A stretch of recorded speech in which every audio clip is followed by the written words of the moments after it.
하나님께서 사람을 부르실 때에는 참 여러 가지로 부르시는데 오늘 특별히 이 어리석은 자여 하고 부르십니다. 우리 사람을 부를 때 이름을 부를 때가 많죠. 아브라함아 하고 이름을 부를 때가 있어요. 또 내 사랑하는 자여 하고 이름을 부릅니다. 또 나가서는 오직 너 하나님의 사람아, 또는 착하고 충성된 종아, 이렇게 이름을 부르시는 하나님이시고 여러 가지 잘 좋은 은혜를 주시는, 사랑을 주시는 하나님이신데 오늘 그 이름 부르는 것이 좀 특별해요. 어리석은 자여 이렇게 부르고 있어요. 왜 하나님께서 이 한 사람을 가리켜서 어리석은 자라고 표현했을까? 혹시라도 우리는 하나님께서 나를 부를 때에 어떤 호칭을 가지고 부르실까? 우리는 생각해 볼 수 있는 그런 이 시간, 그런 말씀을 주시게 되는 것이죠. 참 착하고 충성된 종아 이렇게 부를 텐데 이 어리석은 자여 이렇게 부르셨어요. 왜 어리석은 사람이라고 불렀을까? 얼마나 하나님께서 안타까웠으면 그렇게 어리석은 자라 이렇게 부르셨을까 하는 것을 생각해 보겠습니다. 오늘 먼저 이 왜 어리석은 자라 이렇게 하느냐 하면은 인간이 정말 무엇을 생각하느냐 그것을 놓치고 탐심에 걸려 있을 때에 그 인생은 어리석은 인생이라 이렇게 이야기할 수가 있습니다.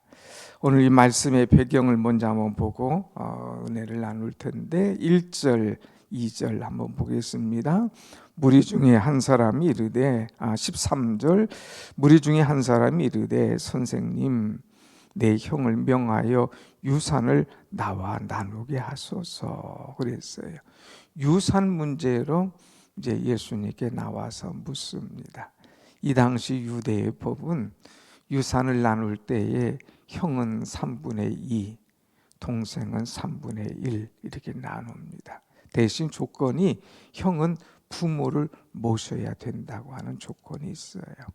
부모를 모시고 그 유산의 3분의 1을 이제 주게끔 돼 있죠. 근데 여기 보면 동생이 지금 문제 제기를 한 거 보니까 아마 형이 아버지를 부모님을 안 모시고 유산을 많이 가져간 것 같아요. 그러니까 아버지도 안 모시고 부모님도 안 모시고 이렇게 유산을 가져가는 것 이거 성경적이지 않느냐, 이거 이 당시의 법을 어긴 것이 아니냐 하고 지금 주님께 묻고 있습니다. 불공평하다는 것이죠. 그럴 때 예수님께서 14절에 말하기를 이르시되 이 사람아 누가 나를 너희의 재판장이나 물건 나누는 자로 세웠느냐? 너희가 나를 재판장으로 물건 나누는 자로 아느냐? 아니야. 그러면서 15절 같이 봅니다. 시작. 그들에게 이르시되 삶과 모든 탐심을 물리치라. 사람의 생명이 그 소유에 넉넉한 데 있지 아니하니라 하시고 그랬어요. 사람의 생명이 그 소유에 있지 않아. 너희들 가지고 있는 모든 탐심을 물리쳐라 하고 얘기하고 있습니다. 자, 그러면서 말씀하기를 그들에게 이르시되, 그들 거기에 함께한 사람들 또 이 질문을 제기한 사람은 다 합해서 인간에게 가지고 있는 것이 뭐냐? 탐심이라는 거예요. 그런데 그 탐심을 어느 한 군데 탐심하면 우리가 물질에 관한 것만 탐욕, 탐심 이렇게 얘기하지만 여기 보면 모든 탐심을 물리쳐라. 사람에게는 이런 욕심, 탐욕, 탐심 이런 것들이 있는데 모든 탐심 그 종류가 여러 가지다 이거예요. 이 탐심을 물리쳐라. 이 모든 탐심, 이 탐욕 때문에 관계가 깨지는 거예요. 그래서 주님은 그것을 물리쳐라, 이겨라고 하는 거예요. 대부분 인간관계나 또 형제관계나 여기에서 오는 것이 문제가 뭡니까?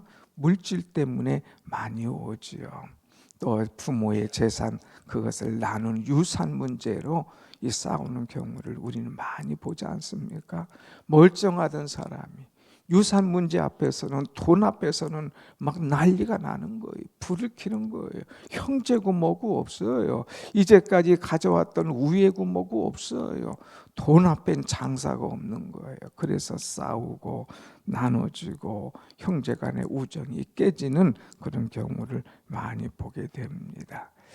돈 앞에 있을 때에 하나님이 안 보이는 거예요. 재산 앞에 있을 때에 형제 우애가 안 보이는 거예요. 오직 돈만을 받아 보니까 이것 때문에 싸우고, 이것 때문에 깨지고, 이것 때문에 모든 관계가 나뉘어지는 것을 보게 됩니다. 그래서 주님을 말씀하기를 탐심이 아니라 중요한 것은 생명이야, 생명.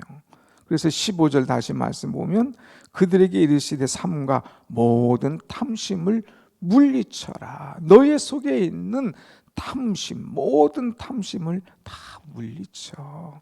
그리고 중요한 것은 사람의 생명이 그 소유에 넉넉한 데 있지 않다. 생명을 생각해봐.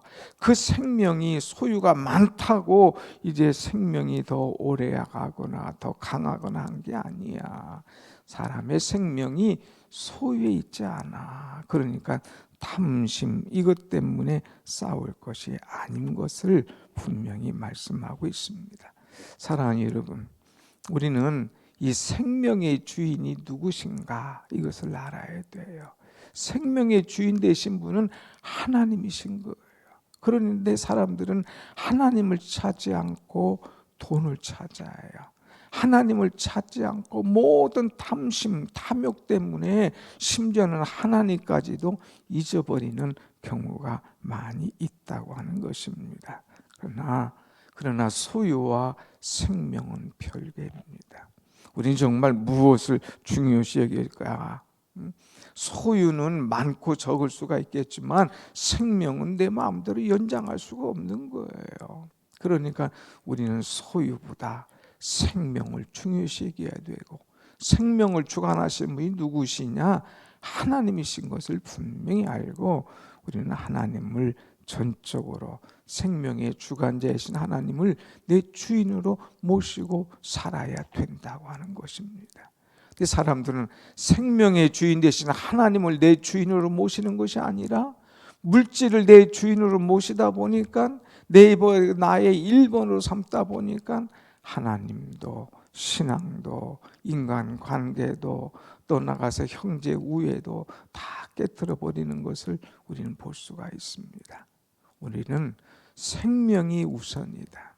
생명의 주관자 되시는 하나님이 내 삶의 우선이다 하는 것을 분명히 알고, 생명, 이것을 소유 때문에 놓쳐버리는, 소유, 물질, 탐심 때문에 다 잃어버리는 그런 자가 되지 않도록 늘 깨어있는 우리가 되길 원합니다. 아멘. 자, 여기 보면 이 사람은 이 소유 때문에 늘 애걸복걸하는 사람임을 우리는 볼 수가 있습니다. 그래서 주님께서 한 부자를 비유를 들어서 딱 말씀합니다. 그러면서 한번 17절부터 한번 보겠습니다. 16절부터 봅니다. 또 비유로 그들에게 말하여 이르되 한 부자가 그 밭에 소출이 풍성하며 심중에 말하여 이르되 내가 곡식을 쌓아둘 곳이 없으니 어찌할까 하고, 또 이르되 내가 이렇게 하리라. 내 곡간을 헐고 더 크게 짓고 내 모든 곡식과 물건을 거기 쌓아두리라. 19절 또 내가 내 영혼에게 이르되 영혼아 여러 해 쓸 물건을 많이 쌓아두니 평안히 쉬고 먹고 마시고 즐거워하자 하리라 하되. 그랬어요. 한 부자가 있어요. 이 부자의 중심은 하나님이 전혀 없습니다. 내가예요. 내가. 이 짧은 절 속에 내가라고 하는 말이 5번이나 나오게 됩니다. 그래서 여기 보면 내가 곡식을 쌓아둘 곳이 없으니 어떡할까? 내가 이렇게 하리라. 내 곡간을 헐고 내 모든 곡식을 19절 내가 내 영혼에게 이르되. 철저하게 인생의 주인이 자기예요. 자기 중심이에요. 자기가 계획을 세우고 자기가 노력을 하고 자기가 미래를 작정하고 자기가 모든 일의 주관자임을 이렇게 이야기하는 것을 보게 됩니다. 자기 중심적이에요. 철저하게 얼마나 이기적인 존재인가 우리는 알 수가 있습니다. 자기 중심적으로 살아가는 이유가 뭐냐? 내가 평안히 쉬고 그랬어요. 19절 말씀 봅니다. 내가 내 영혼에게 이르되 내 영혼아 여러 해 쓸 물건을 많이 쌓아두었으니 평안히 쉬고 먹고 마시고 즐거워하자 하리라 하되 그랬어요. 평안히. 이 사람이 평안하다는 것은 뭐냐? 쉬고 먹고 마시고 즐기자. 그것이 자기에게 평안의 목적인 것임을 알아요. 평안이 뭐냐? 잘 쉬는 게 평안해. 평안이 뭐냐? 먹는 거야. 이제 마시는 거야. 즐거워하는 거야. 그러면 평안한 거야. 하나님이 없는 평안함. 인생의 목적이 그대로 여기 있음을 우리에게 보여주고 있어요. 그래서 많이 벌고 많이 쌓아놓고 막 배부르게 먹고 실컷 놀러 다니고 즐거워하고 그것이 인생의 최고의 목적, 최고인 줄 아는 어리석은 인생입니다. 그런데 자기에 대해서는 평안함을 이렇게 주장하지만 하나님에 대해서는 인색한 거예요. 그 속에 하나님이 전혀 들어있지 않습니다. 그래서 하나님께서 오늘 말씀하십니다. 20절 말씀 20절 시작. 하나님이 이르시되 어리석은 자여 오늘 밤에 내 영혼을 도로 찾으리니 그러면 내 준비한 것이 누구의 것이 되겠느냐 하셨으니. 여기 어리석은 자여 하나님 부르시잖아요. 내 인생을 잘 준비한 자여 이렇게 말하지 않습니다. 이제 너의 미래를 꿈꾸는 자여 이렇게 말하지 않아요. 오늘 내가 평안히 쉬고 먹고 마시고 즐기자. 이제 내 평생 할 거 다 준비했노라. 이렇게 말하지만 하나님은 그 인생을 가리켜서 어리석은 자요 그랬어요. 왜 어리석을까? 모든 것 다 해놨지만 오늘 내 생명을 하나님께서 불러가시면 이것이 누구의 것이 되겠느냐? 아니 뭐 그냥 노골적으로 쉽게 오늘 너 지금 죽으면 이거 뭐가 되겠느냐? 그래 너 오늘 죽었는데 평안히 쉬어? 먹어? 즐겨? 마셔? 아무 소용없는 거야. 너 인생의 목적과 가치관과 사명이 무엇인 줄 아냐? 다 모으려고만 했어. 평안히 쉬려고만 했어. 그런데 그냥 하루에 꼴끄닥하고 넘어가면 그거 끝이라 이것이라 이거예요. 오늘 밤에 하나님께서 내 영혼을 불러가시면 또 못하겠느냐. 오늘 심각한 우리의 질문을 주고 있습니다. 이 방향이 잘못되어 있는 거예요. 목적이 잘못되어 있는 거예요. 나에게 평안함을 주시는 하나님, 그 하나님께 대해서 감사가 없고 오히려 엉뚱한 데로 가는 어리석은 인생임을 우리에게 가르쳐주고 있습니다. 소망이 없는 삶이에요. 공허한 삶입니다. 사랑하는 여러분, 혹시라도 우리의 삶이 이렇게 소망이 없는 공허한 그런 삶을 살고 있지 않는가? 우리는 어리석은 인생이 될 것이 아니라 하나님 나라의 가치를 두며 하나님께서 원하신 바를 이루어 드릴 수 있는 그런 사람. 그래서 내일 말씀에 나오지만 너희가 먼저 해야 될 것이 뭐냐? 너희는 먼저 그의 나라와 그의 의를 구하라. 그리하면 이 모든 것 위에 너희에게 더하시리라. 먼저 할 게 뭐냐? 내 평안을 위해서가 먼저냐? 아니야. 그의 나라와 그의 의를 먼저 구해. 그리하면 하나님께서 다 하시고 너의 필요한 것, 너의 모든 것을 더해 주신다. 이거 더. 내가 원하는 것보다 더하게 하시는 하나님, 내가 원하는 것보다 더 풍족하게 하시는 하나님, 그 하나님의 은혜와 진리를 깨닫는 여러분이 되시기를 축원합니다. 아멘. 오늘 우리는 먼저가 무엇냐? 나의 평안함이 먼저냐? 아니면 하나님 앞에 하나님께서 원하시는 그의 나라와 그의 의가 먼저냐 하는 것을 우리는 생각해야 되죠. 그래서 결론으로 주님 말씀 주고 있습니다. 21절 말씀, 21절 시작. 자기를 위하여 재물을 쌓아두고 하나님께 대하여 부유하지 못한 자가 이와 같으니라. 자기를 위해서는 재물을 쌓아놨어. 모든 것 준비해놨어. 그런데 그날 밤 하나님께서 딱 불러가셔. 그러면 무슨 소용이 있겠느냐? 부자는 부의 주자예요. 근데 자기에 대해서 부자야. 모든 사람이 그의 장래에 오면 뭐라고 할 거야? 아이고 참 안 됐다. 그렇게 벌다고, 그렇게 애쓰고, 그렇게 노력하고, 잠 못 자고, 그렇게 형제간에 그냥 이 돈 때문에 난리를 치고 그러더니 결국 이제 살만하니까 갔구만. 아이고 참 안 됐구나 하고 사람들이 그냥 혀를 찰 거예요. 사랑하는 여러분, 옛날 어르신들도 뭐 지금이나 똑같아요. 사람들이 막 화장실 한 칸 늘린다고 그러죠. 아침마다 일어나면 옛날에는 공중화장실이라는 것이 있었어요. 혹시 아시나요? 공중화장실. 일어나면 막 공중화장실에 줄을 쫙 서요. 막 그 자기 집에 화장실이 없거든요. 내가 빨리 돈 벌어서 내 집에 화장실 하나 있는 집으로 들어가야지. 들어가지 꿈을 꿔요. 그래도 막 악착까지 봅니다. 그러다가 화장실 하나 있는 집에 들어가요. 그러니까 또 아침에는 식구들이 참 좋기는 좋아요. 근데 아침엔 또 다 몰리니까 힘들어요. 그래도 화장실 둘 있는 집은 가야지. 그럼 평수가 커야 되잖아요. 또 가서 또 화장실 둘 있는 집에 가. 또 좀 넓게, 손님 오시면 또 따로 있는 데는 가야지. 또 화장실 늘려. 그러다가 겨우 화장실 3개 있는 집으로 늘렸는데 그냥 이사하자마자 그냥 끝났다고 하는 그런 인생들도 있다는 이야기를 우리는 많이 듣지 않습니까? 인생이 뭐냐? 그냥 화장실 늘리다 끝나는 것이다.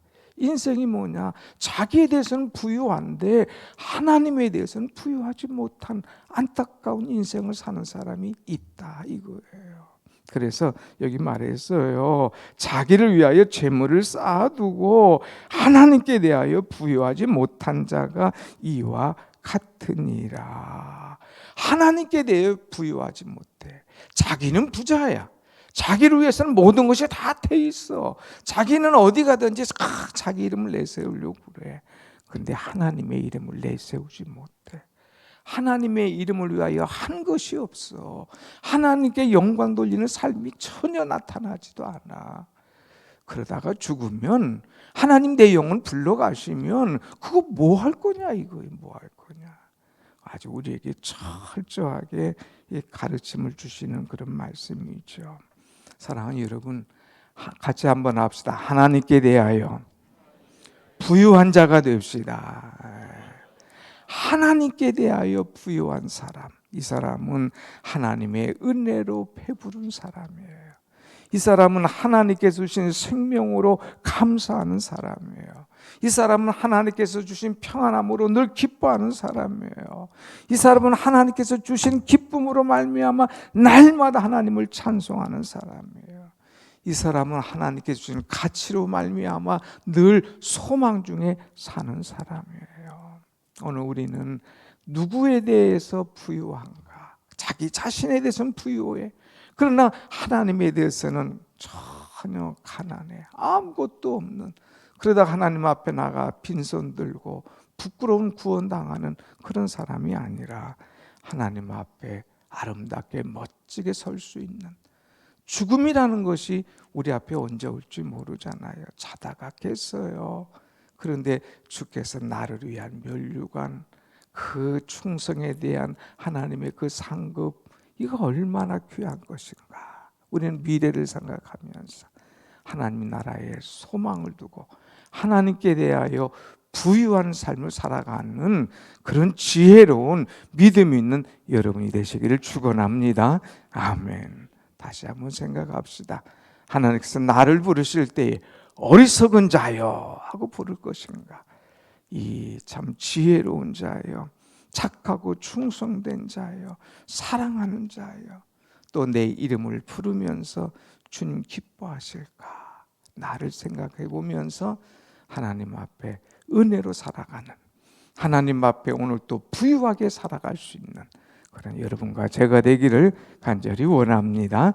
아멘. 기도하겠습니다.